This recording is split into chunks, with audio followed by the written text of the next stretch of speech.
Ni mu masaha y'umugoroba, Melody rero n'umuryango we wose baba bari mu kirori. Iki kiba ari ikirori cyahuriyemo abakire bose, dore ko nyine abantu hano baba bambaye neza, ubona ko nyine ari abantu bakeye, bari kunywa inzoga zihenze, ibintu nyine biba biryoshye. Papa wa Melody rero yaramufashe maze amujyana ahantu hiherereye, yaramubwiye ati rero mwana wanjye, uyu munsi hari ikintu nshaka kukubwira. Ati urabona uriya mugabo w'inshuti yanjye, ubwo yamwerekaga umusaza bangana cyangwa umuruta. Ati uyu munsi ndifuza yuko uri buze kuza kuryamana nawe kugira ngo musabe amafaranga menshi. Urabona business yanjye iri kugenda ihomba, ni wowe rero mfite wo kuyizamura nta wundi. Melody ati ngo iki papa? Ati ko ibyo bintu wabinkora? Uriya musaza ukuruta, ni gute naryamana n'uriya musaza? Umuntu tudakundana, umuntu tutaziranye, umuntu rwose ntasanzwe nanamenyereye. Naho papa ati ugomba kubikora mwana wanjye, ugomba kubikora kandi ugomba kunyubaha. Ikindi kandi hano nyine ngufitiye umuti. Ubwo yari ari kumwereka agafu kari mu gasashe, ati aka ngaka ngiye kugashyira muri iki kirahure, hanyuma uze kugerageza ukimushyire, naza gusomaho arahita agukunda kurusha uko yaba yarakunze undi muntu uwo ari we wese. Hanyuma nimuza kumara kuryamana nzamusaba icyo nshaka cyose. Uriya mugabo kandi akunda abakobwa b'amasugi batarigera babonana n'undi muntu uwo ari we wese. Ubwo rero urumva ko wowe ubwo rwose uri mu mwanya mwiza wo kuba wabimfashamo. Aha rero papa yamubwiye ko agomba kubikora byanze bikunze. Melody yatangiye kurira, agahinda katangiye kumwica. Naho papa we ku ruhande yari ari gukoroga ya mafu ayashyira muri cya kirahure. Yahise agihereza rero Melody, aturaza kwiyaranja kandi uze kukimuha akinyweho uko byagenda kose. Melody rero iki kirahure yagihaye umuseriveri maze amubwira yuko aza kumuhamagara akakimuzanira. Melody ari kugenda hano muri sare, dore ko yagendaga atareba, ari kugenda atekereza. Ati ubwo ko imyaka yose y'ubuzima bwanjye nirinze byari ukugira ngo nzaryamane na kiriya gisaza, byonyine no kukireba nkumva ngize iziseseme. Ariko se ubundi buriya papa wanjye ni papa wanjye koko? Yarambyaye gute papa wanjye yangurisha maze akangurana amafaranga? Akiri kwibaza ibi rero yagiye kubona abona atsitaye ku muntu. Yaramurebye, amureba mu maso, maze asanga ni umusore w'ibogari mwiza koko, dore ko yanamurebye maze agakomeza amureba. Naho rero uyu musore we yari yamufashe yamukomeje, kuko Melody yamutsitayeho hafi kugwa. Uyu musore nawe ahita amufata. Aba bombi rero barebanye mu maso, maze uyu musore atangira kumwenyura. Uyu musore rero aba yitwa Etane, ni umusore w'umukire cyane. Aha yahise abaza Melody ati nta kintu ubaye? Atumeze neza, anabivuga kandi amwenyura. Melody ati hoya ntacyo mbaye, ariko mumbabarire kuba mbatsitayeho. Uyu musore ati hoya nta kibazo. Wabonaga ko yishimiye rwose uyu mukobwa. Melody rero ko yari ari kumwitegereza mu maso, yahise agira agatekerezo ati uyu musore ni mwiza cyane, ni bogari, kandi uriya mugabo bari gushaka kumpa mu by'ukuri akunda abakobwa b'amasugi. Bivuze yuko ndamutse ntakiri isugi ataba akinkeneye. Papa wanjye ntabwo yaba akinkoresheje. Ibyo ari byo byose, aho kugira ngo rwose ubusugi bwanjye butwarwe n'uriya musaza, ahari bwatwarwa n'umuntu ntazi, byaruta rwose. Aha rero Melody yahise amwenyura maze abaza uyu musore ati none se uri single? Uyu musore nawe ati cyane rwose. Melody ati twasangira ikirahure? Uyu musore ati nta kibazo. Naho rero Melody yahise arembuza wa museriveri yahaye cya kirahure, maze ahita aza. Melody ahita agifata agihereza uyu musore. Uyu musore rero nawe yarebye muri iki kirahure maze aramwenyura. Yahise abwira Melody ati ntabwo tuziranye, ariko rero ubutaha ujye witonda cyane, kubera yuko n'ifu washyize muri kino kirahure ntabwo ugeze uyikoroga neza. Yahise azunguza ikirahure maze atangira kunywa, kandi yabibonye neza ko harimo ibintu bidasanzwe. Nyamara Melody we ubwoba bwaramwishe, kubera ko uyu musore yari yabibonye. Ashatse kumwambura ikirahure asanga uyu musore yamaze kugotomera kera.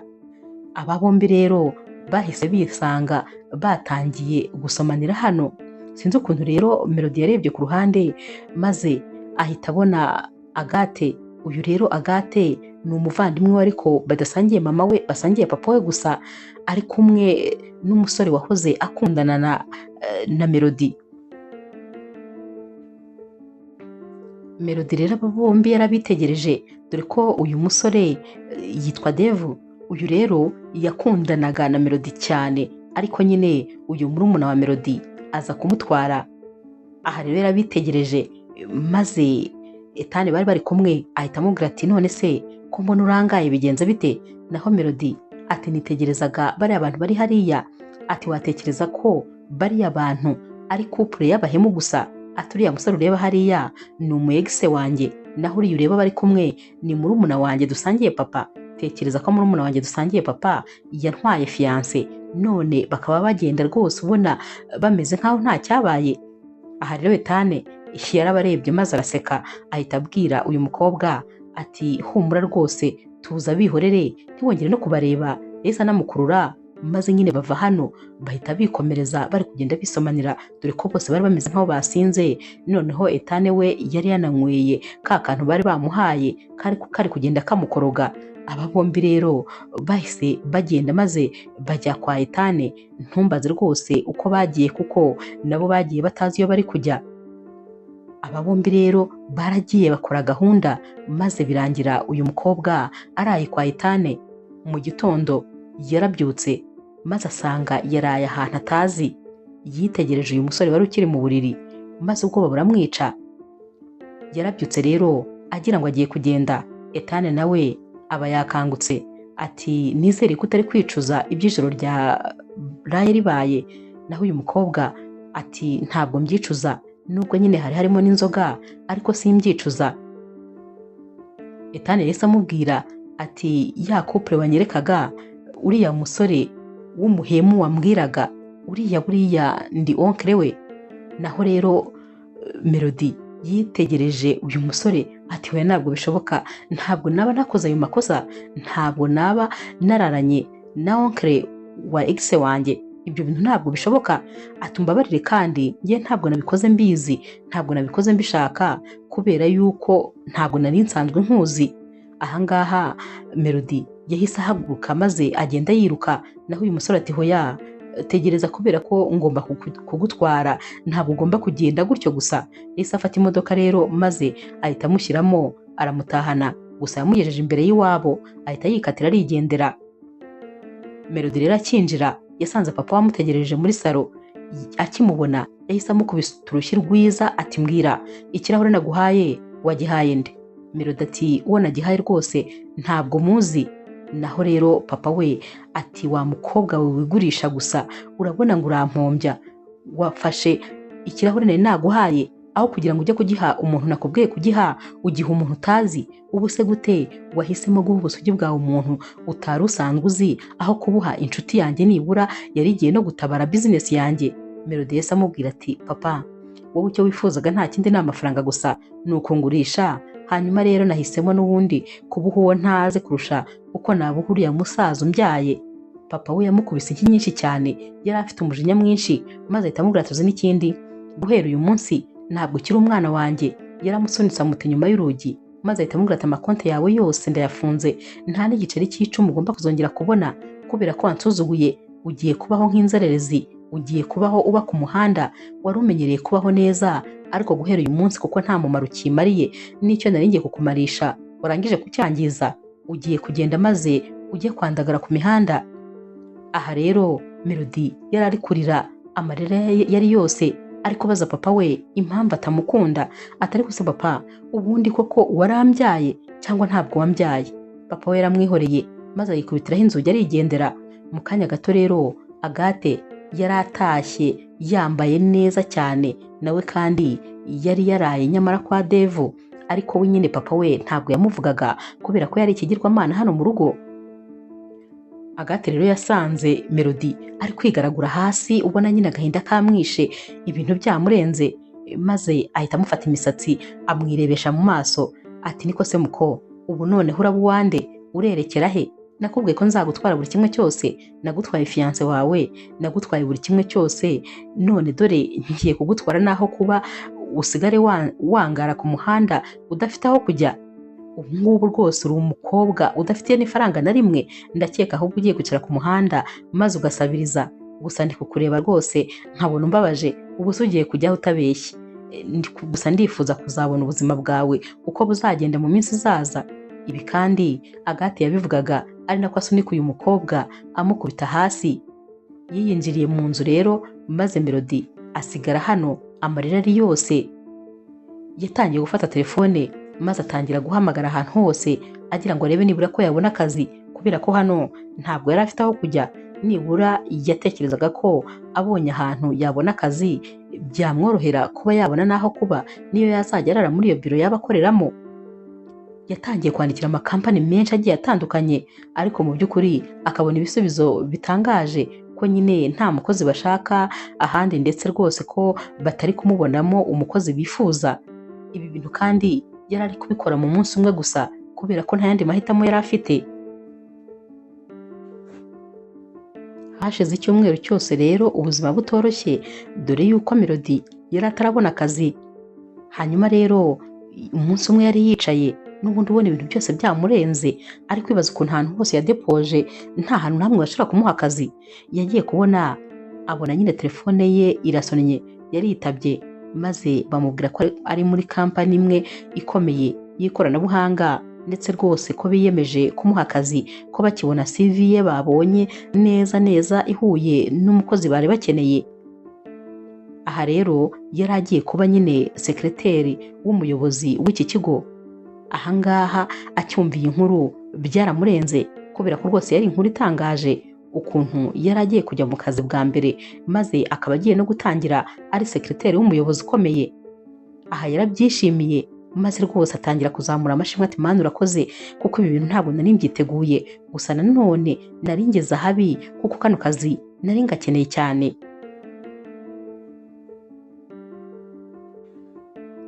Bwarakeye rero maze aritegura, yagombaga kujya ku kazi. Yambaye neza maze agenda yerekeza muri iyi kampani.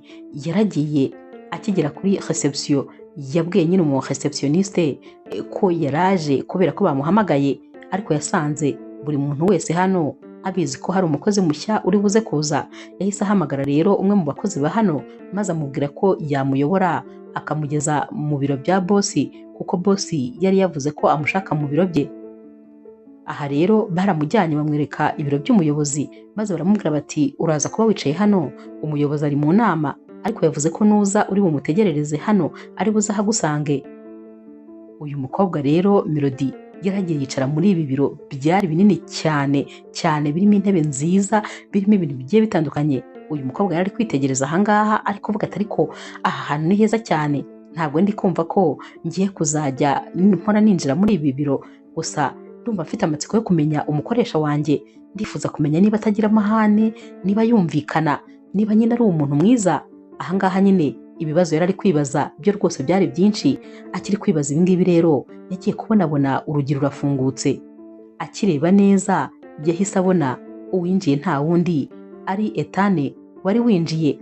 Yaramurebye ahera hasi maze ageza ku mutwe. Ahangaha rero Etane wamukubise amaso yahise atangira kumwenyura, bisa nkaho rwose wagira ngo yari amwiteguye.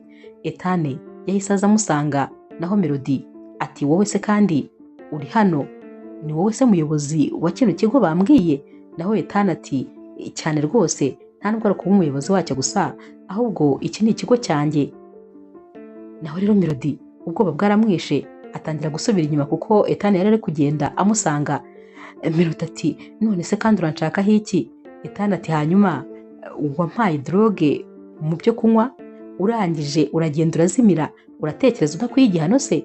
Wumvaga se ngewe ntakeneye kuzongera kukubona? Ubwo ni nako yagendaga amwegera, aba aramufashe, yahise atangira kumusoma. Melody akagerageza kubyanga, ariko nanone akongera akirekura, bakongera bagasomana. Melody ati ariko hano ni muri biro yawe, umuntu ashobora kwinjira?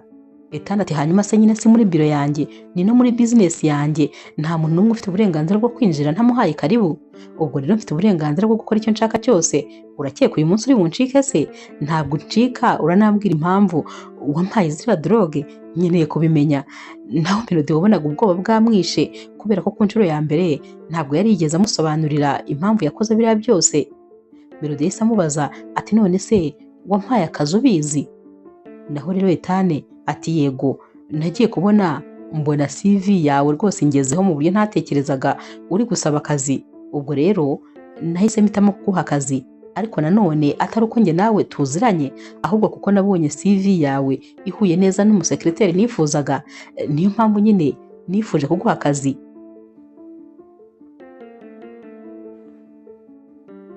Ethan rero yakomeje kubwira Melody ati urakeka se ko ririya joro rishobora kumva mu mutwe? Ntabwo nshobora kuryibagirwa, ikindi kandi ndumva rwose mfite gahunda yo kukugira uwanjye njyenyine maze nkakwiharira. Naho Melody ati rwose uri boga, uri umusore mwiza, uri umwana mwiza, nanjye narakwishimiye, ariko nanone ntabwo ibyo byashoboka kuko uri oncle wa ex wanjye. Naho rero Ethan ati ibyo ariko ntacyo bivuze, sinibaza impamvu ahubwo ibyo bintu ukibiha agaciro. Akivuga ibi telefone ya Melody yarasonnye, maze Melody akireba asanga ni Dave wari umuhamagaye, wa mu ex wenyine. Dave yahise atangira kumwemeraho ati Melody atumeze neza se? Ati ngiye meze neza cyane, ndetse ngewe na Agathe mu minsi mike rwose turambikana impeta, ndi hafi kumuporopoza maze rwose nkamusaba kumbera umugore. Urabyumva utese? Ndabizi birakubabaje, ariko nyine ihangane, twebwe turi muri byishimo. Uko yavugaga ibi ngibi niko Melody yari ari kurakara, ndetse rwose Ethan nawe ubona byamurakaje ukuntu bari kumukina ku mubyimba. Naho rero Melody yahise abwira Dave atari ku byo ngibyo ntacyo bimbwiye rwose, ndabifuriza ibyiza gusa. Yahise anakupa telefone maze ayubika hasi. Aha rero Dave yasigaye ari kwivugisha ati ndabizi neza ko uri guhisha agahinda kubera ko urankunda cyane kandi ntabwo wifuza kuntakaza, ariko ihangane kuri iyi nshuro ntabwo ari wowe nahisemo. Icyo atarazi ni uko yari ari kumwe n'umurenze kure badafite n'ihuriro. Aha rero Melody yahise yitegereza Ethan maze ahita amubwira ati ndagusaba imbabazi kuba nari navuze ngo urukundo rwanjye nawe ntirushoboka kubera ko uri oncle w'umu ex wanjye. Ibyo rwose ndivuguruje, byashoboka ndetse cyane.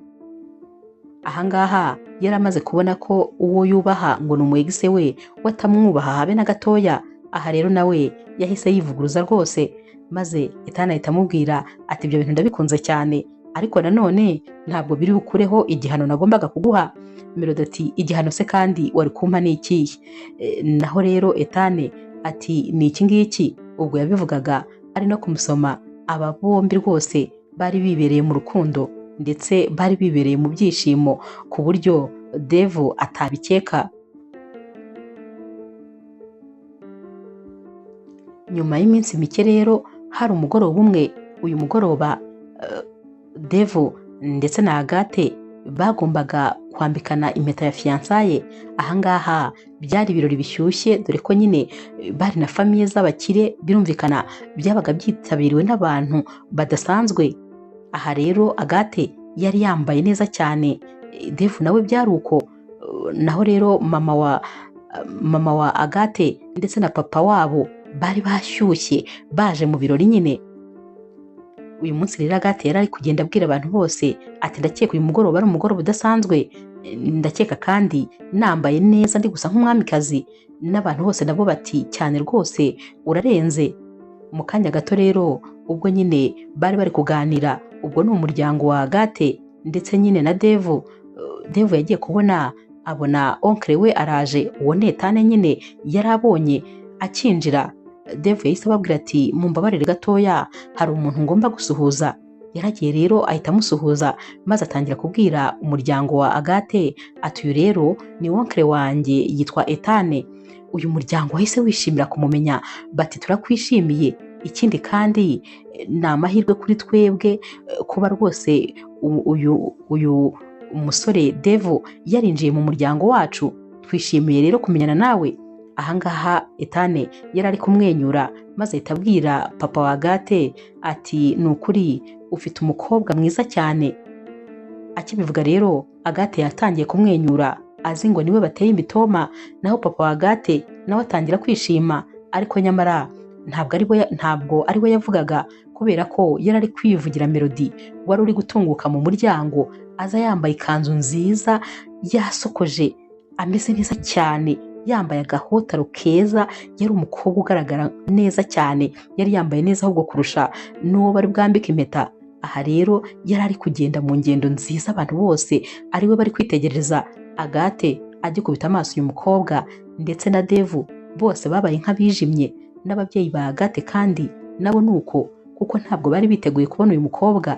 Bari barirukanye mu rugo bazi yuko ashobora kuba asigaye aba nko ku muhanda cyangwa arara nk'ahantu ku muhanda. Aha rero bamubonye ari mu bintu bihenze gusa ku buryo batunguwe no kumubona. Bakomeje rero kumwitegereza, nawe rwose aza basanga, nyamara atarabageraho Devu yahise arekura umugeni we maze agenda asanga uyu mukobwa. Yahise atangira kumwongorera, atumva ati ko wambaye neza cyane ukaba utandukanye n'indi minsi yose, wambaye neza ku bwanjye, ahubwo se uranshaka kugira ngo mbe nashaka umwanya tubonane mu ibanga rikomeye? Yego ndabizi ndi kwifiyansa n'umuvandimwe wawe, ariko nanone uramutse umbwiye ko unkeneye nakwiyaranje rwose nkagushakira umwanya.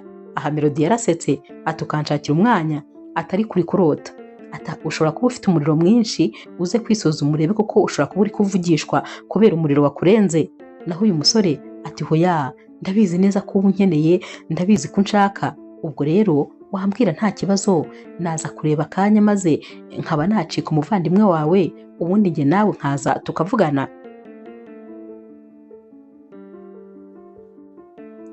Aha rero Melody yahise abwira Dave ati reka kurota ku manywa, ahubwo genda usanga fiyanse wawe. Yahise rwose agenda nizunguza ari kwisangira Etane aho yari ahagaze kugira ngo nyine baniyicaranire. Aha rero uyu musore Dave yahise atangira guhekenya amenyo, yumvise bimubabaje ukuntu uyu mukobwa atamukeneye mu buzima bwe, kandi nyamara n'igihe cyose bamaranye n'ubundi uyu mukobwa yari yaranze ko rwose baryamana. Sinzi impamvu rero uyu musore Dave yumvaga noneho uyu munsi ubwo yamaze no kumuhemukira ku mugaragaro ariko noneho Melody yabyemera. Bicaye hano rero sinzi ukuntu Melody yari agiye kwimenaho icyo kunywa, maze Etane agerageza kumutabara nyine ngo atakimenaho, ariko birangira n'ubundi kimenetse kuri Etane. Aha rero Etane yahise amubwira ati uraba wicaye hano maze njye kwisukura, njye gusukura kositime yanjye ndongera ngaruke. Ubwo rero Etane yahagurukaga, ibintu n'ubundi byari bikomeje gushyuha, dore ko hano papa wa Agathe yari ahagurutse afite koriye nziza cyane. Ubwo ni ikintu cyo kwambara mu ijosi cyiza cyane kandi gihenze, cyasaga neza mu buryo butangaje. Aha rero yarahagurutse maze agenda yerekeza aho Agathe yari ahagaze imbere. Yahise atangira kubabwira ati uyu mwanya rero ni umwanya udasanzwe, kuko nifuje guha impano umukobwa wanjye nkunda, nkamuha impano mbitse imyaka n'imyaka. Iyi ni impano y'umurage wa famiye, kubera ko rwose iyi ni impano y'urwibutso, iyi ni impano ihenze cyane. Ahangaha Agathe yari yatangiye kumwenyura kubera ko yari abizi neza ko iyi koriye bagiye kumuha irimo amafaranga menshi cyane. Aha yari ari kuyitegereza ndetse rwose ari kumwenyura ati burya papa wanjye arankunda cyane. Aha rero papa we nyine yakuyemo yakoriye maze ayihereza uyu musore bari bagiye gushakana kugira ngo abe ari we uyimwambika. Agathe yari ari guseka, uyu musore yarayizanye ayigejeje ku ijosi neza. Ahangaha Melody yari ari kwitegereza ibiri kubera hano. Melody yatangiye kurakara, yatangiye gufunga ibipfunsi ndetse yatangiye gukurura ikanzu ye, ubona umujinya wamwishe, amarira ari kugenda azenga mu maso. Kwihangana byaranze maze ahita ahaguruka byihuse ati muhagararire aho ngaho, murekere aho. Abantu bose bararebye bayobewe ibibaye. Naho Melody ati papa gute watinyuka gukora ibyo bintu? Urabizi neza ko iyo koriye ari iya mama wanjye, nirwo rwibutso rwonyine nasigaranye. Gute rero wakwifata maze ugahereza koriye ya mama wanjye uyu mukobwa wawe, bisa nkaho tutanafitanye isano, kandi iyo ngiyo ari umurage wanjye bwite, nta n'undi muntu n'umwe tuwuburana, cyane cyane yuko iyo koriye atari we wayiguriye papa, ahubwo yayiguriwe na sogokuru ari we papa we. Ibyo rero ni umurage wa famiye ya mama wanjye. Ahangaha rwose ntabwo nshobora gutuma muyitwara. Ahangaha yahise ayibambura, maze papa we mu mujinya mwinshi yahise amukubita urushyi rwiza ati wowe uramvuguruza, wowe ndavuga nawe ukavuga, mpereza vuba kubera ko iyi ngiyi ngomba kuyiha umukobwa wanjye. Ibintu rero byatangiye gukomera, abafotora barafotora abantu bose barahaguruka kugira ngo bifatire amakuru nyine, kubera ko abantu hano bari batangiye kugenda basakuza, buri umwe wese avuga ijambo rye. Aha rero ubwo Melody yari ari guserera na papa we, Dave nawe yahise aza amwegera ati nta soni, iyi ngiyi niyo ngomba kwambika umukunzi wanjye, ni nawe ibereye, wowe se urabona yabera iryo josi ryawe? Yashatse kuyimwambura, maze Melody abamuhaye urushyi rwiza, dore ko rwose nawe yari yarakaye cyane. Agathe rero yabonye ibintu bikaze, maze ahita aza atangira nawe guhondagura Melody ati mpereza agira vuba, nta mikino mfite ntukanyubahuke bigezaho. Yaramusunitse maze amukubita hasi, yaramukandagiye ku kiganza cyari gifite igikoreye cyipfumbase, aramukandagira cyane na hotaro yari yambaye. Uyu mukobwa rero Melody yatangiye kubabara cyane, ari nako ari kurira. Uyu Agathe nawe yatangiye kumwambura iyikoreye n'imbaraga nyinshi, ayikurura, ari nako kandi iri kumwica mu ntoki. Gusa nanone bari abantu benshi bari bateraniye kuri Melody, ntabwo yari kubasha kuyibatwara. Byagezeho maze barayimwambura. Hanyuma rero Dave, umusore w'umugome cyane, yarasetse abonye bayimwambuye, maze ahita abwira uyu mukobwa Agathe ati sheri, ndabona ngiye kuba uyimwambuye byo byonyine bidahagije, ahubwo urabona ukuntu yari yiyambitse. Ubu yari yiyambitse gutya kugira ngo aze kunkurura, aze kunyiyereka, maze arebe ko yakongera kunyisubiza. Hanyuma rero kubw'ibyo ngibyo akwiriye ibihano. Ubwo niba yari yigize nk'umukobwa wigurisha, reka noneho tubimukorere neza, tumukuremo iyi myenda yose imbere y'abantu, abantu bose bamurebe. Ahangaha amatelefone batangiye kuyatunganya kugira ngo bifatire amavideo. Ni nako kandi Agathe yatangiye guciye ikanzu ahereye hejuru, ari kuyitatamura. Naho rero Melody ari kurira ati nimumbabarire, kuko yumvaga bari kumusabya cyane. Ikanzu barayiciye umugongo usigariraho, ndetse rwose bagiye kuyimukuramo neza ngo asigare yambaye ubusa. Etane wari wagiye kwitunganya nyine guhanagura kositime ye, yari agarutse agikubita amaso ibi bintu, yahise atangira guhekenya amenyo no gufunga ingumi. Yari afite umujinya mwinshi mu buryo bushoboka bwose. Uyu musore kandi aho yajyaga hose yabaga afite imbunda, kuko ntabwo yajyaga ayisiga. Yari umusore ubona ko rwose anatinyitse. Aha rero yahise ababwira ati murekere aho vuba. Bagihindukira bakireba aho iryo jwi riturutse, yahise afata ya mbunda ye maze arasitara hejuru. Akirirasa ryahise rigwa hagati y'aba bantu bose, maze Dave ndetse na Agathe bahise nabo barekera ibikorwa bari barimo, dore ko ubwoba bwahise bunabica. Etane rero yaje abasanga, maze ahita afata ikoti yari yambaye ahita arifubika uyu mukobwa Melody. Melody yabonye ko Etane aje, maze yumva araruhutse, yumvise atabawe. Naho ubundi rwose yari yihebye, ubwoba bwari bwamwishe cyane, yibazaga ibintu bigiye kumubaho, byamuyobeye. Ariko ahangaha yabonye Etane maze aramwenyura, nubwo bari bamuvishije amaraso, ari kuva amaraso ahantu hose, mu kanwa, mu mazuru, kubera inkoni bari bamukubise n'ukuntu bamukubitaguraga hasi bakamukubita imigeri myinshi. Nyamara ibi byose byabaye mu mwanya muto ushoboka, aho nyine Etane yarengeye gutunganya kositime ye, ariko yaraje arasanga ibintu byahinduye isura neza neza. Ahangaha abantu bose batangiye kwibaza bati ni gute Etane yatunga imbunda umuvandimwe we, dore ko ari nkaho yari umuvandimwe we, kubera uriya mukobwa ashobora kuba ari uw'igiciro kuri we. Aha kandi Agathe nawe yari ari kwibaza ibintu byabaye, ku buryo uyu musore w'umukire cyane ndetse abantu bose batinyaga yaba ari gukorera ibi bintu byose Melody.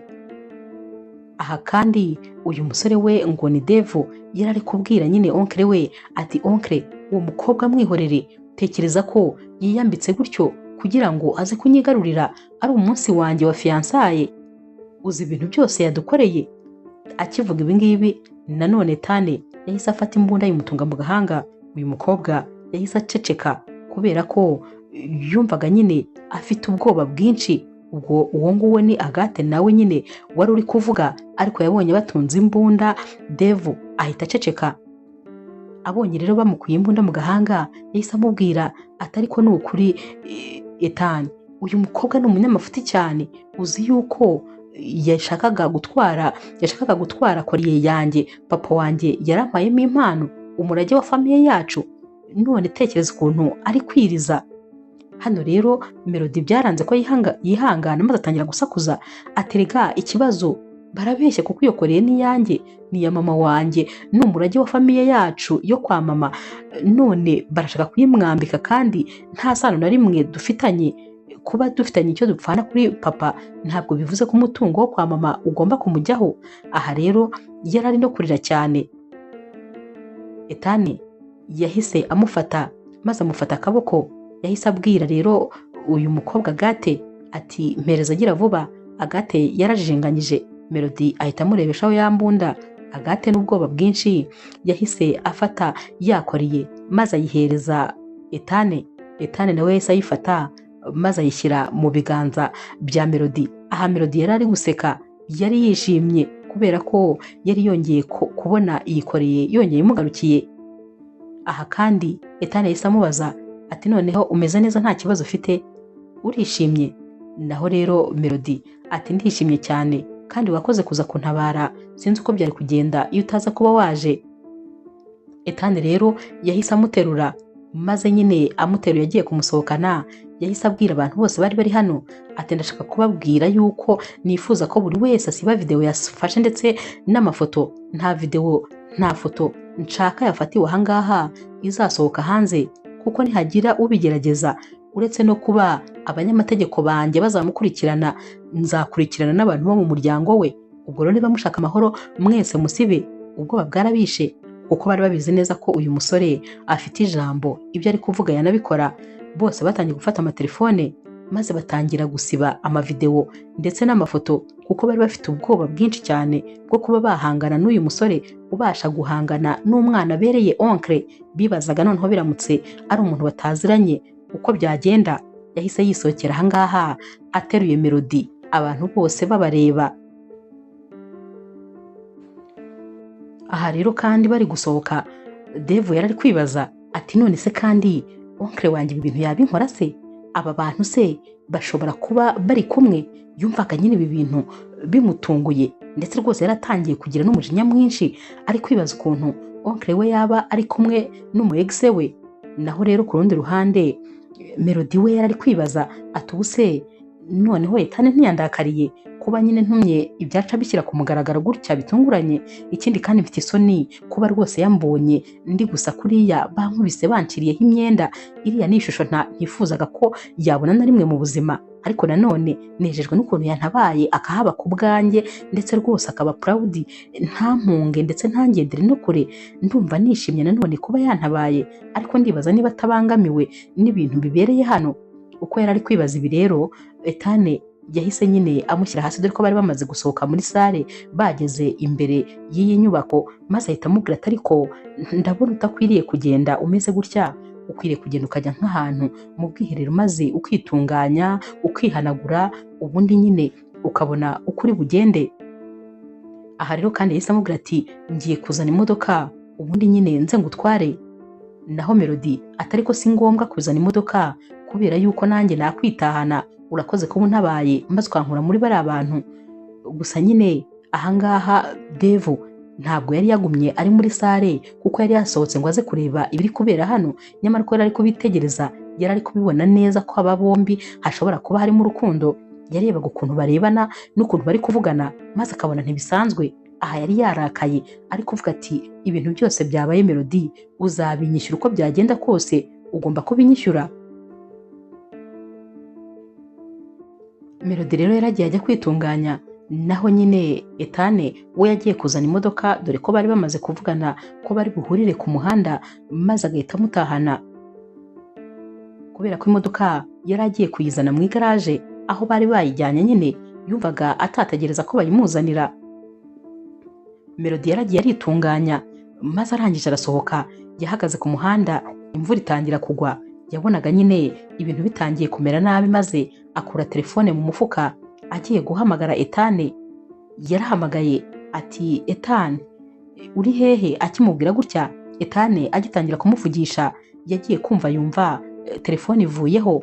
Nyamara rero Devu yahise asohokana imodoka maze araza aparika iruhande rwa Melody dore ko yaranamuturutse inyuma. Yahise amupfuka mu maso maze ahita amukurura amushyira mu modoka, ubundi telefone ya Melody igwa hasi. Ethan rero yumvise ko hari ikitagenda kuko rwose yumvise yuko telefone ye ivuyeho ndetse yumva ntiyongeye kuvuga, yumvise kandi atigeze akupa. Ibi rero byamuteye ubwoba bwinshi maze ahita aza yiruka yerekeza hano nyine yagombaga kumusanga. Yarahageze asanga ntawe uhari ahubwo ahita ahabona telefone. Yahise amenya ko rero byanze bikunze hari ikitagenda rwose. Yinjiye ha hantu bari bari ngo arebe yuko haba hakiri Devu, ariko yasanze ibirori byarangiye, abantu bose bitahiye na Devu ntawe uhari. Devu rero yafashe uyu mukobwa maze amujyana ahantu mu kizu kitari kirimo abantu. Aha rero Devu yatwaye imodoka maze ageze ahantu hiherereye yaraparitse maze arambura intebe. Yatangiye rero kubwira Melody ati ubu aka kanya tuvugana uri uwanjye ndagukoresha icyo nshaka. Ikirori cyarangiye, namaze kwambika impeta Agathe, namwohereje mu rugo, ubu nta kibazo namba, nanjye ngiye kukwishimishaho. Ibyo wanze kera ugiye kubikora ubu ngubu, ariko nta kibazo nubishaka uzanagume uri ihabara ryanjye, ibyo byo rwose ndabikwemereye. Naho rero Melody ati kandi nyamara sinzi ikibazo ufite, ibyo bintu rwose ntabwo byashoboka. Naho uyu musore ati birashoboka cyane, ati ubu ngubu tuvugana nta muntu n'umwe wo kugutabara uhari. Melody ati kandi mbizi neza ko Ethan ari buze kuntabara. Naho Devu ati ntabwo yaza kugutabara kuko ntabwo akwitayeho, ntabwo rwose agufata nk'umuntu w'agaciro. Uriya wundi ni njye muntu w'agaciro kuri njye kuko ni njye maraso njyenyine afite, ni njye nzazungura ibintu bye byose igihe azaba adahari. Ubwo rero wowe nta kintu na kimwe rwose uvuze, gusa ashobora kuba ari kugukoresha, ariko nanone ntabwo ashobora kugukunda, nta nubwo ashobora kuguha agaciro.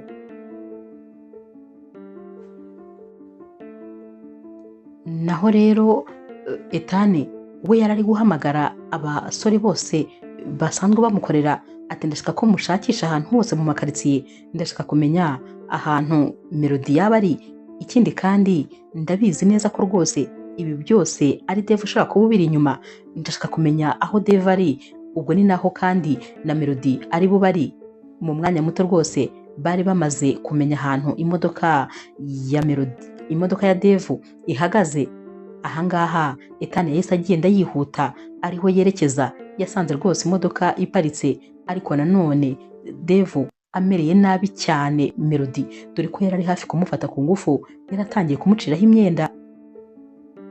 Devu rero akibona iyi modoka yavuye mu modoka ye azana n'umujinya mwinshi, nyamara Devu yahise amukubita amaso. Ethan yaraje maze akubitagura ingumi kuri iyi modoka, yakubitanaga n'umujinya mwinshi, amenagura ibirahure, ubundi ahita afungura. Yasohoyemo uyu muhungu maze atangira kumukubita ingumi zitabarika. Uyu muhungu ari nako amubwira ati mbabarira, ntabwo nzongera rwose, mbabarira nakoze amakosa ariko sinzongera ukundi. Naho rero Melody yari yongeye kwishima nanone ko uyu munsi ari inshuro ya kabiri Ethan abashije kumutabara. Ethan rero yakomeje guhondagura Devu maze Melody agira ubwoba ati sheri mbabarira nukuri wimuhondagura gutyo kuko ushobora kumwica maze bakakujyana muri gereza. Ahangaha ariko Ethan yararakaye cyane ku buryo atabyumvaga. Ni nako kandi Devu nawe yatakambaga aturabizi komeza nkaho ndi umwana wawe, ababyeyi banjye mbere yuko bapfa wababwiye ko uzansigarana kandi ukancungira umutekano. Nyamara uko yabivugaga ni nako umujinya kuri Ethan wazamukaga maze agakomeza amukubita. Ari nako kandi Melody akomeza amubwira ati rekera aho ngaho. Ethan rero yararakaye maze ahita amurasa mu kaboko. Yahise amubwira ati ubu ngubu iyo ngiyo ni avertissement ya kabiri ku munsi umwe, noneho niwongera isasu ntabwo rizahusha umutima wawe. Yahise aterura n'ubundi Melody maze amushyira mu modoka ye, ubundi baragenda. Gusa yararakaye, yari afite umujinya mwinshi, yumvaga haratazi ikintu yagakoreye aba bantu kuko bari barengereye. Ethan yamugejeje mu rugo maze amukuramo inkweto, atangira nyine kumukandakanda, dore ko rwose uyu munsi uyu mukobwa yari yahuritse mu buryo bugaragara. Ethan rero yamaze kumukuramo ibintu byose maze ahita amubwira ati ngwino ujye gukaraba. N'ubundi yarongera amuterura amujyana muri dushe maze ahita amubwira tugiye gukaraba amazi ashyushye, biraza gutuma umubiri wawe ushira amavunane. Ahangaha yahise yisohokera maze aramubwira ati nugira icyo ukenera uze kumbwira. Yarasohotse rero ageze inyuma y'umuryango yatangiye kwivugishwa ati guhera uyu munsi ngiye kuzajya nkurinda, nta kintu kibi kizongera kukubaho, uhereye uyu munsi ubu ngubu ufite uburinzi bwanjye. Gusa wabonaga byamubabaje ibintu bakoreye uyu mukobwa, ariko ni nabyo byari bibabaje. Naho rero Melody ntabwo yahise abasha gukaraba, ahubwo nyine yarabanje ararira, nawe yararize kuko ntabwo yumvaga ukuntu umunsi waba mubi bingana gutya.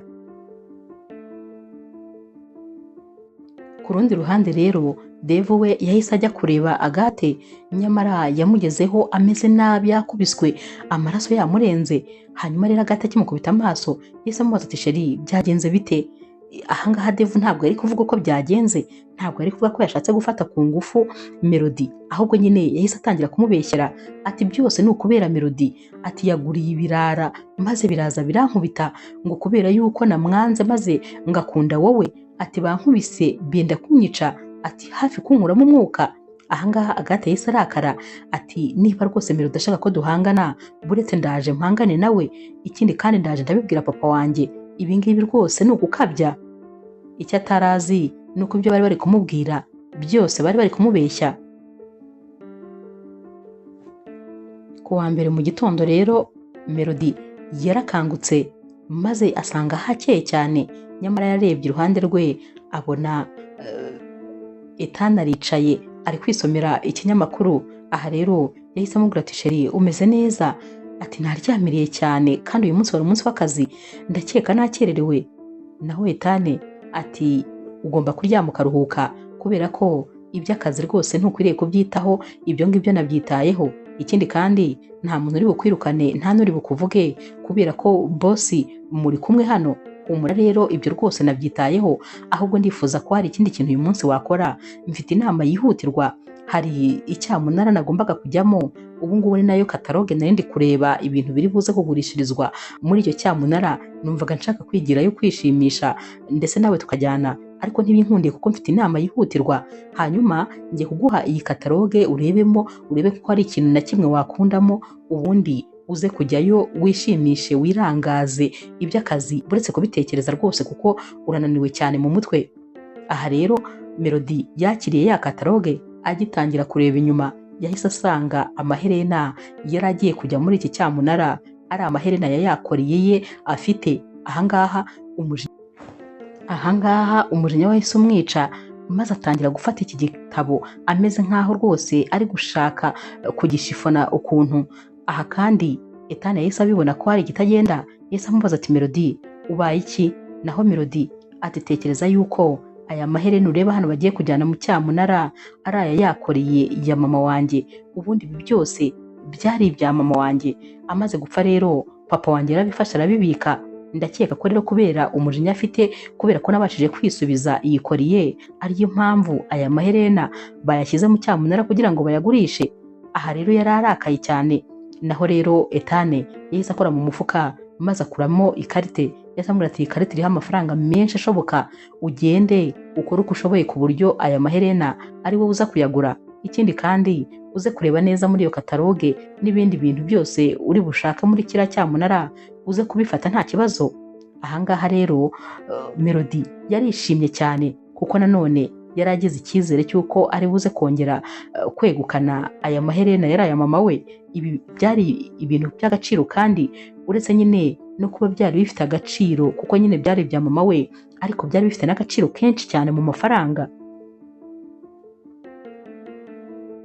Melody yambaye neza maze ajya muri cya cyamunara, nyamara yasanze intebe bamuteguriye ari intebe yari iri hafi ya wa musaza yanze, umwe papa we yashakaga kumushyingira.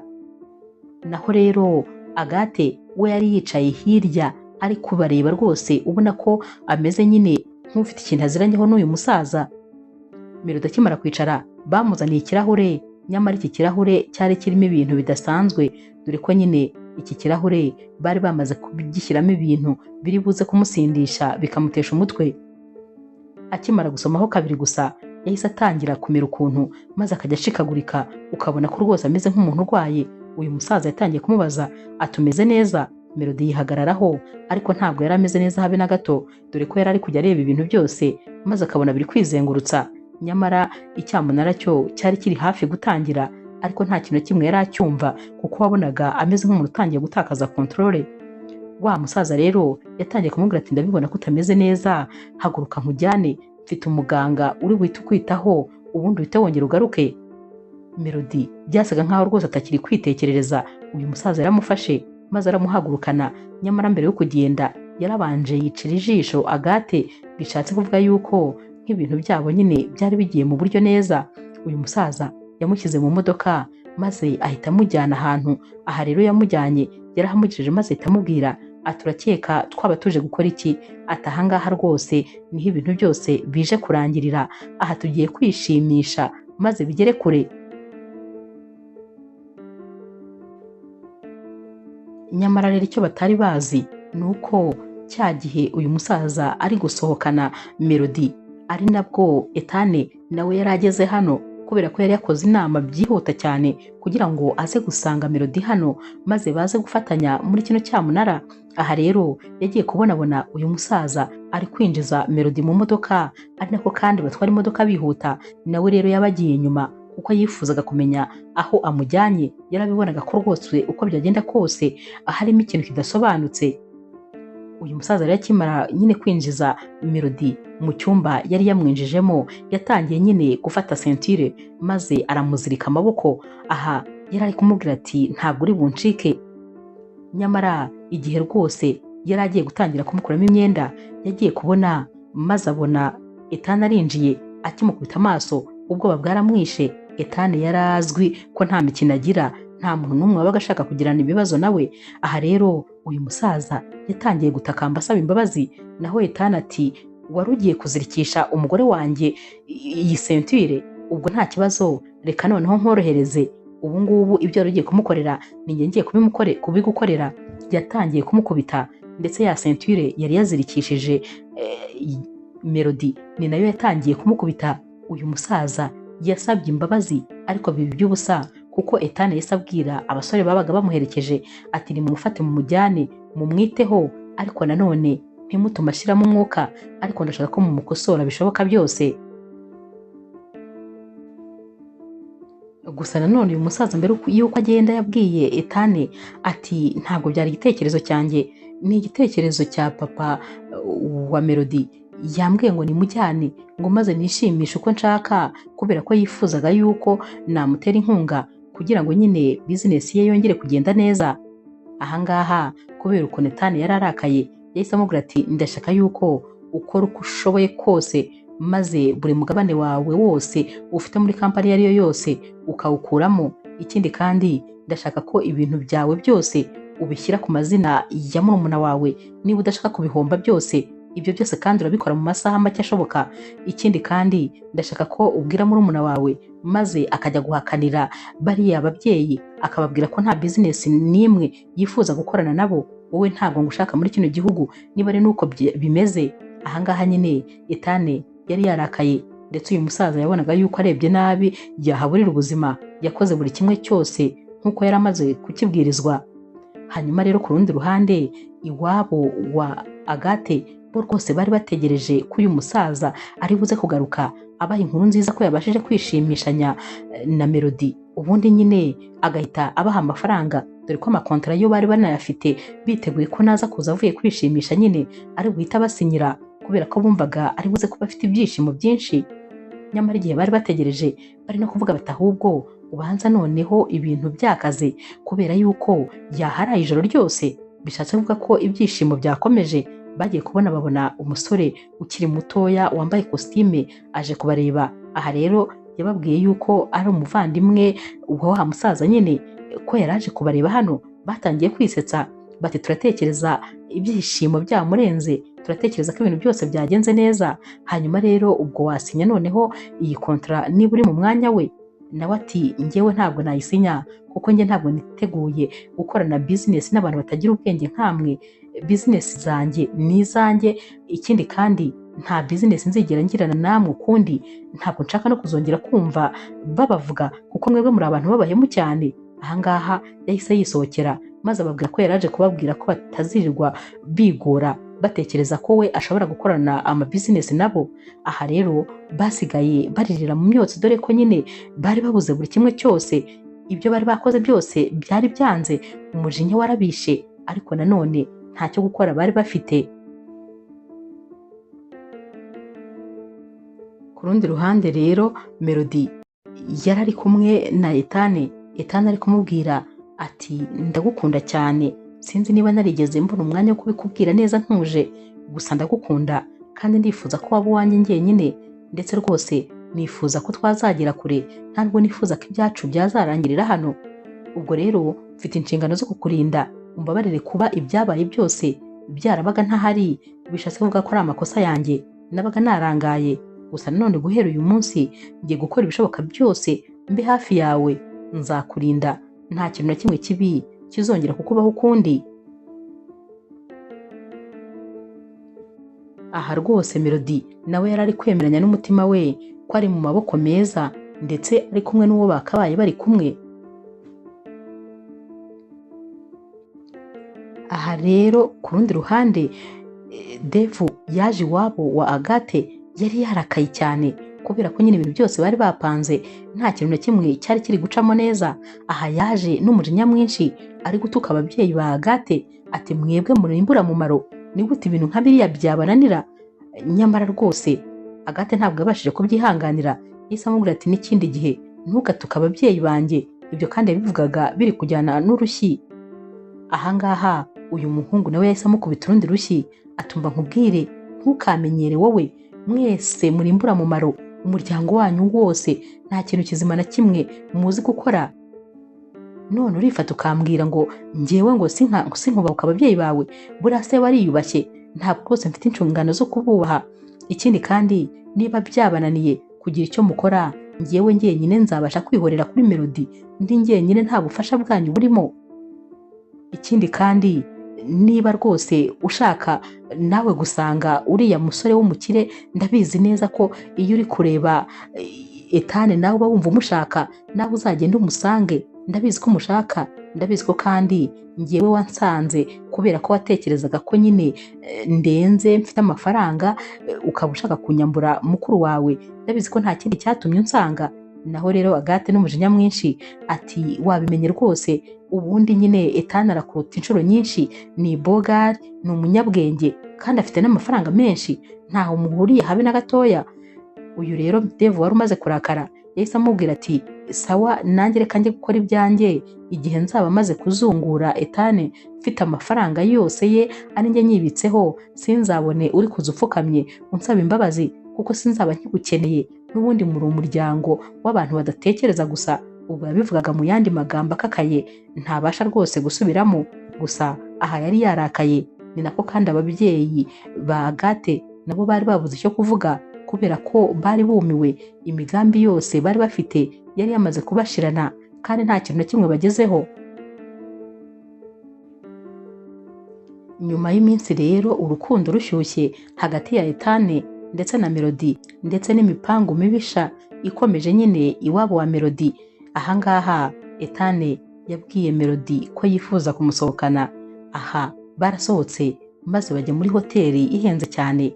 Aha rero bari gusangira, Ethan yabwiye Melody ati uyu munsi nifuzaga ko ibintu byacu bijya ku mugaragaro, ndifuza noneho ko wanyemerera maze ukambera fiancé mu buryo rwose bweruye. Aha kandi yabivugaga yapfukamye, impeta itagira uko isa ya diyama yamaze kuyifungura.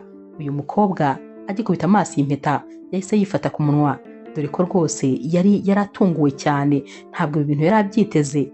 Yarebye uyu musore maze mbere yuko yambara impeta yarabanje aramuhagurutsa, ubundi aramuhobera, aramusomagura, ibyishimo byari byamurenze. Hanyuma rero yarapfukamye maze ahita amubwira ati mukunzi, ngaho impeta yinyambike ari njye mfukamye, kuko ndumva nishimye ntabwo ushobora kubyumva. Yamuhereje ikiganza rero maze Ethan nawe amwambika iyi mpeta. Yari impeta nziza cyane ku buryo umuntu wese wamurebaga ku kiganza niyo ya mbere yabonaga. Aba bombi barongeye barahoberana, maze Ethan abwira uyu mukobwa ko amukunda kandi ko yifuza ko ariwe bazamarana ubuzima bwose. Ni nako kandi Melody nawe yamubwiraga ati nanjye ndagukunda, ndifuza ko ari wowe twazamarana ubuzima. Uyu mugoroba rero wari umugoroba udasanzwe, dore ko rwose basangiye maze bakabwirana amagambo meza, ibyishimo byari byose kuri bo. Amakuru rero yaragiye arakwirakwira ko noneho ubu Melody bamwambitse impeta. Aha ho rwose amafoto ntabwo yari kubura. Iwabo rero bamaze kubibona batangiye kwicuza impamvu bakoze ibintu byose bakoze. Aha ngaha batangiye gutekereza ko none bakora ibishoboka byose maze bakongera bakiyegereza Melody kugira ngo nyine barebe ko bazamukuraho amafaranga. Aba nta mutima bagiraga, ikintu cyabo bakundaga gusa cyari amafaranga, naho ibindi byo rwose nta mutima bari bafite. Aha rero bigiriye inama yo kujya gusura Melody, dore ko Melody yari asigaye abana n'ubundi mu nzu na Etane. Baragiye rero bakigerayo bababwira ko baje kureba umukobwa wabo, nyamara Melody yarebeye ku makamera maze abona ko ari ababyeyi be. Yabwiye rero abarinzi bari barinze urugo rwabo ati ntimutume binjira. Ahangaha abarinzi bababujije kwinjira, maze uyu mugabo papa wa ba Melody atangira kuvuga amagambo menshi ati ariko ubu murabizi neza yuko ari njyewe sebukwe w'umuhungu wa nyir'uru rugo, ubu ngubu murambuza kwinjira, murakeka mwese atari buze kubirukana? Ahangaha nje kureba umukobwa wanjye. Ubwo kandi ni nako nyine wa mukase wa Melody yari afashe nyine papa wabo ku kaboko, ubona nawe rwose ari kugenda amwogeza ati babwire abo turi bo, babwire ko twe turi abantu bakomeye, ntabwo bakwiriye kudusuzugura, ahubwo bakwiriye gushyiraho itapi hano kugira ngo tuyinyureho, nibagire vuba ahubwo bafungure. Aha rero Etane yahamagaye umwe muri bo wari ukuriye bano barinzi, maze bagiye kumva bumva uyu murinzi aravuze ati yego patro, turabikora gutyo. Ahangaha rero uyu mugabo papa wa Bagate nyine yahise atangira kubwira uyu murinzi ati ntabikubwiye ko njye ndi umuntu ukomeye, njyewe ndi sebukwe, umukwe wanjye akubwiye ngo iki? Ntakubwiye ngo reka twinjire? Reba nawe ukuntu uhise ugira ubwoba, ndi kubibona rwose uri guhinda umushyitsi. Gusa nyine mwese mupfukame munsabe imbabazi, ahari nabababarira, naho ubundi rwose mwese murirukanwa maze muve ku kazi. Yababwiraga ibi rwose ubona yabishongoyeho, nyamara yagiye kongera gutera indi ntambwe bahita bamusubiza inyuma nabi cyane. Yakomeje kubabwira ati nyamara ahangaha rwose turaza kubonana. Aha rero Melody yabonye ko ibintu byakaze maze ahita asohoka, ubona rwose agenda yizunguza nawe, dore ko yari amaze kumenya ukuntu agomba kwitwara. Ntabwo yari akitwara nk'umukobwa woroheje, kuko aba bantu bari baramuhemukiye, nawe yari amaze kumenya kubiyemeraho cyane. Yarasohotse rero ahita ahagarara hagati y'aba barinzi ati ni njyewe natanze itegeko ry'uko mutari bwinjire, kuko ntabwo mbakeneye hano. Akivuga ibi bararebanye uyu mugabo n'uyu mugore maze barumirwa, ntabwo bari babyiteze. Bati ngo iki? Bati ubwo se wibagiwe ko turi ababyeyi bawe? Naho rero Melody ati ahubwo se mwe mwibutse ko muri ababyeyi banjye ari mwe mwanyirukanye mukanjugunya hanze? Guhera uyu munsi ndetse guhera na wa munsi mwanyirukanye, ntabwo njyewe nziranye namwe, nta nubwo kandi mukwiriye guhagarara imbere y'igipangu cyanjye. Sinifuza kuzongera kubabona kuko mwebwe ntabwo muri ababyeyi banjye. Aba rero babuze uko babigenza, maze batangira kubwira Melody bati niba nyine unatwihakanye, nibura tubabarira udufashe maze ubwire umugabo wawe aduhe inkunga, kuko business yacu iri kugenda nabi. Ahangaha Melody yarasetse ati nari nyobewe ikindi kibagenza, ni amafaranga rwose. Akivuga ibi ngibi Etane nawe yaraje maze ahita asohoka mu modoka.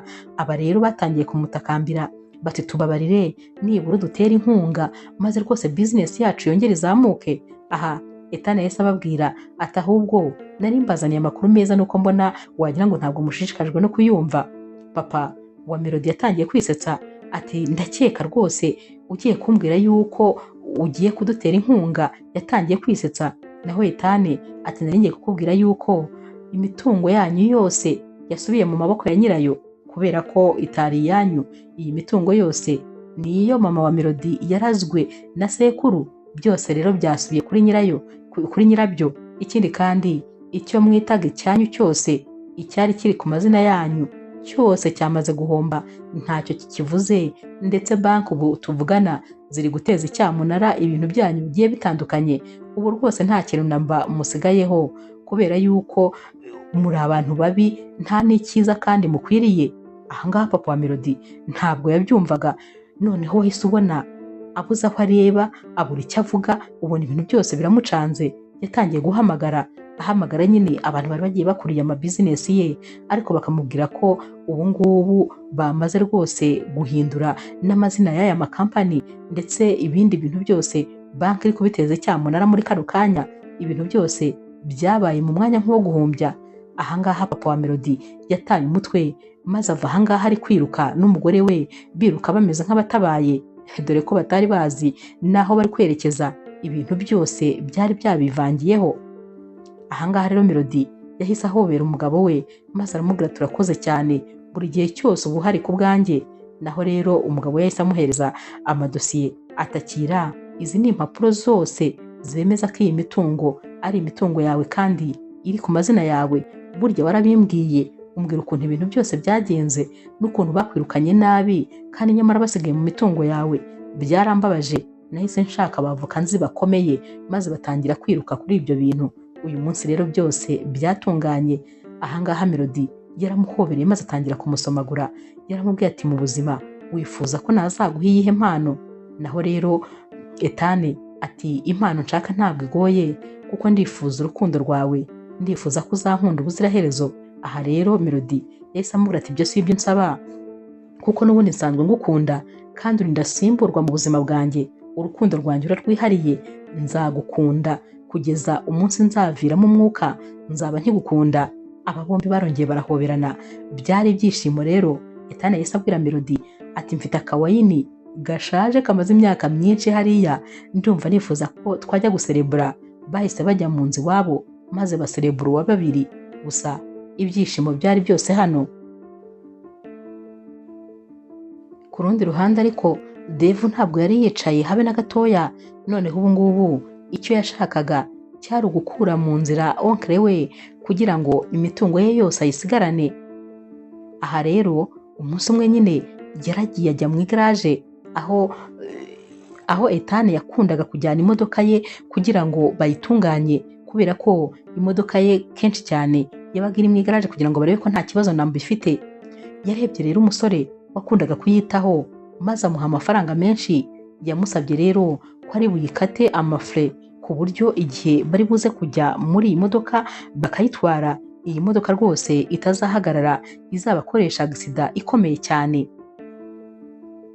Ahangaha igihe bari bamaze kwitegura bagiye gusohoka, bagiye kwinjira muri iyi modoka maze nyine Melody abwira Etane ati uyu munsi ndumva ari njyewe nshaka gutwara, hashize igihe kinini ntagutwara. Etane nawe ati iyo ntwaye biba ari umunyenga udasanzwe kandi rwose ni by'icyubahiro kuko ubona wicaye kuri vola nanjye nicaye iruhande rwawe untwaye, mba numva ari ibintu biryoshye cyane. Ahangaha baguranye ibyicaro maze Melody yicara kuri vola, ariko agitangira kujya gutwara yahise amenya ko iyi modoka ifite ikibazo. Yahise amubwira ati ndi kubyumva neza, fre z'iyi modoka ntabwo ziri gukora.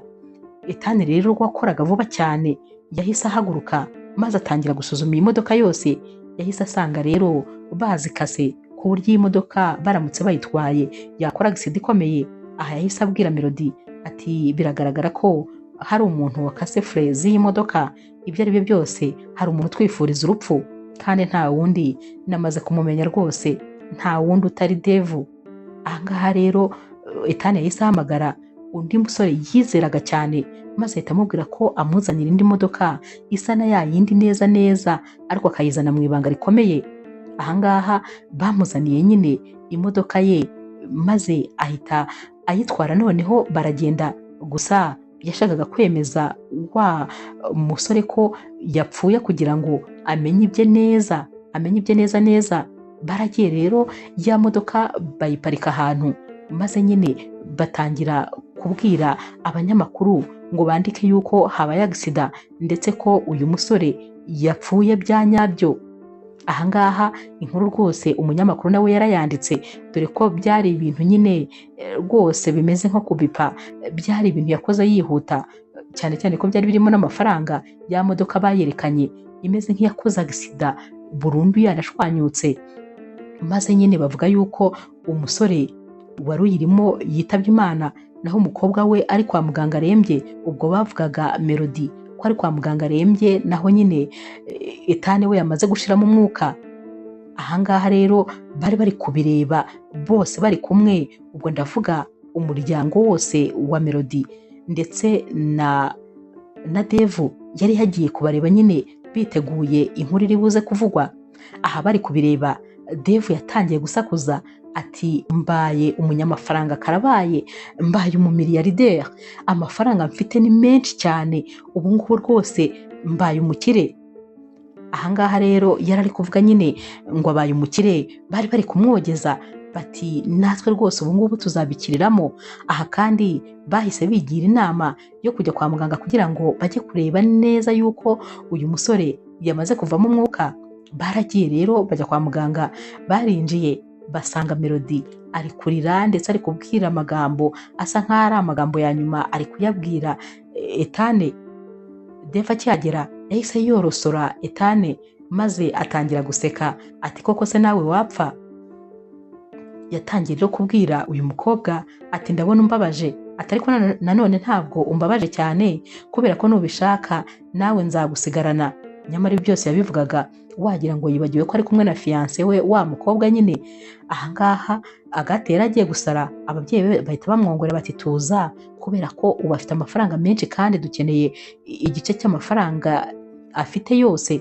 Aha yahise atuza maze ahita abwira Devo ati sheri, ati rwose nzajya nguha n'umwanya umwishimisheho nubishaka, urabizi ko ngukunda kandi sinakubangamira.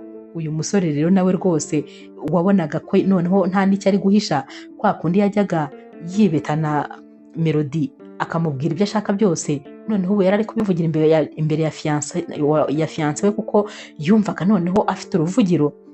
Aha rero yatangiye kuvuga amagambo menshi maze atangira kubwira Melody ati numvaga rwose ntegereje umunsi uyu musore azaba yaravuye mu buzima maze ibintu byose nkabisigarana, gusa ndishimye ntabwo ushobora kubyumva, ariko ndaniyemeye nanone, niba hari umuhungu uzi gupanga kuri ino si ni njyewe. Urabona ukuntu napanze ibintu byose mu mwanya nk'uwo guhumbya bikaba birabaye.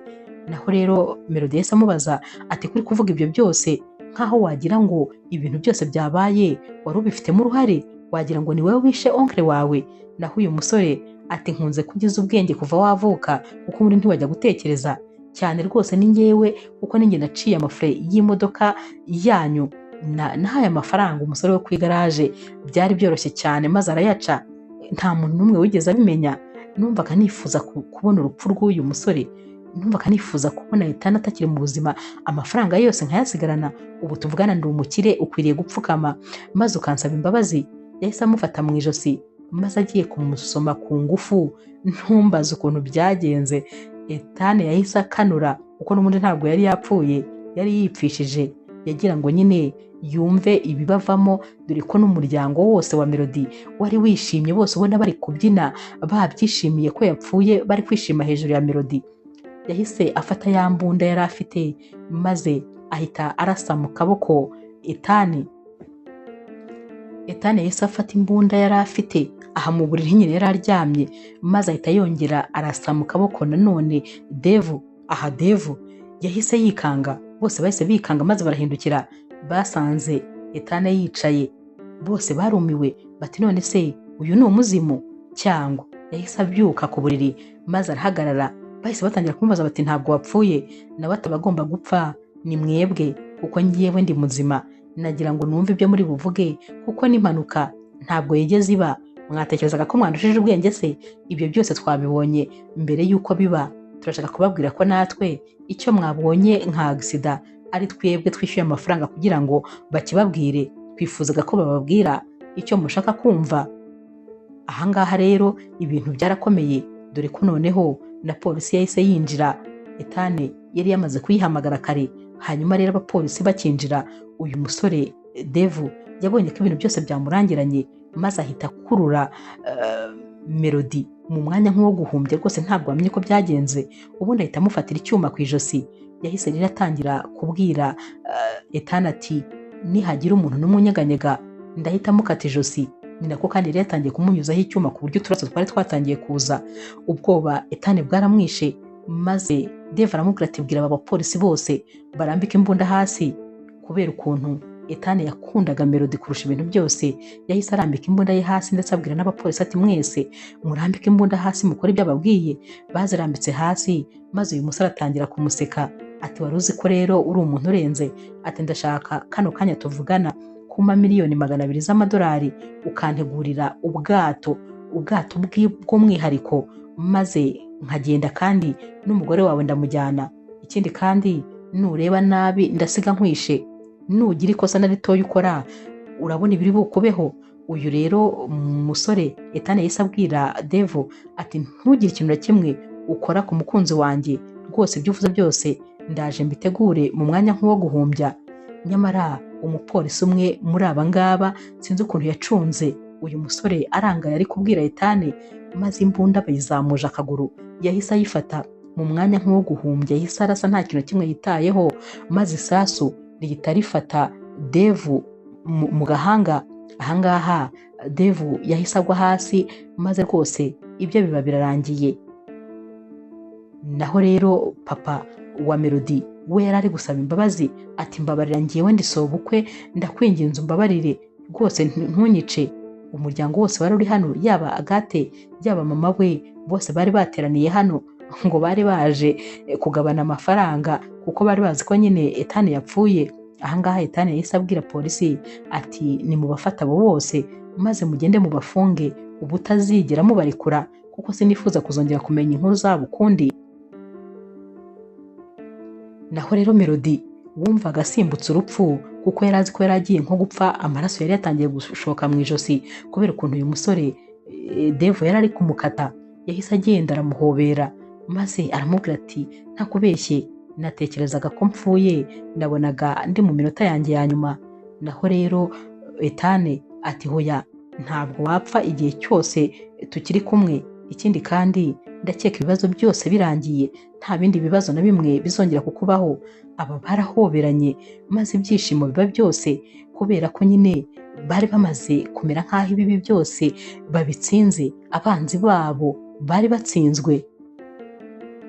Aha kandi Ethan yahise amubwira ati guhera uyu munsi ni wowe muzungura wanjye, ninapfa nta bana dufite ni wowe uzazungura buri kimwe cyanjye, kubera ko ntabwo nifuza ko hari undi muntu n'umwe uzigera abikozaho n'imitwe y'intoki.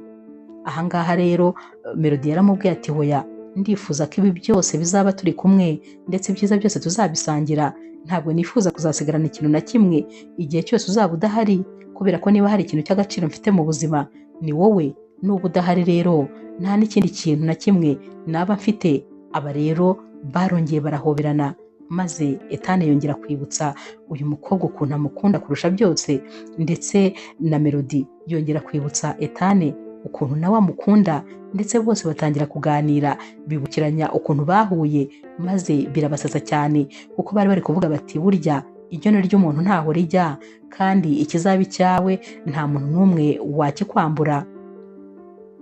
Inkuru yacu y'urukundo rero naho tuyisoreje. Mwakoze kuyikurikira. Niba ukunda inkuru z'urukundo zica kuri Zasha TV, ntukagende udakoze subscribe, like, share na comment. Ni inkunga ikomeye kuri twebwe. Ndabakunda cyane rero nk'ibisanzwe.